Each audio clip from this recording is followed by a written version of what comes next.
sexual assault conviction of a UW student is in question tonight after a judge takes the rare step of claiming the jury got it wrong. The victim speaks out to 27 News, lashing out at the judge and backing up the jury. Tony Galley digs deeper on the issues and the harm.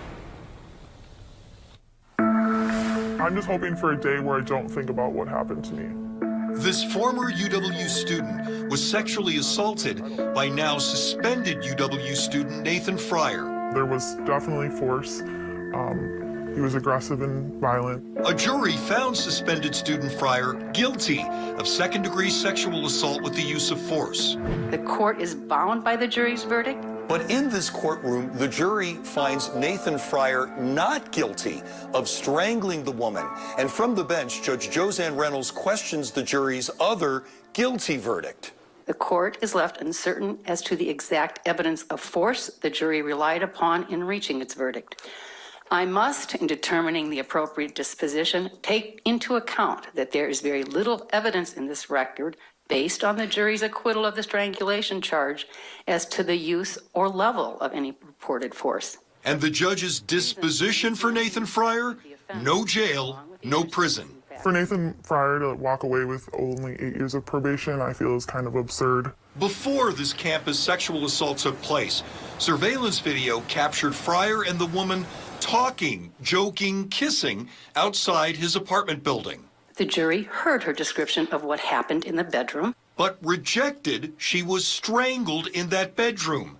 Fryer says marks on her neck were the result of foreplay, hickeys. The use of force that was alleged by the prosecution was the strangulation. And as attorney Cole Ruby prepares a possible appeal of Fryer's sex assault conviction, I cannot ignore my own observations of the evidence and my dissonance with the jury's verdict. the judge's words ring in his ears. When the judge mentioned it herself, that only reinforced the need to investigate and research that. A jury unanimously decided, 12 out of 12 said yes, he is guilty beyond a reasonable doubt of second-degree sexual assault. Her job's not to doubt the jury. Her job is to follow what the jury says. This victim's months of anguish, testimony at trial, page turn with the suspended student's conviction may yield to more uncertainty. What evidence sustained the finding of the force element of this second-degree sexual assault? They heard all the evidence.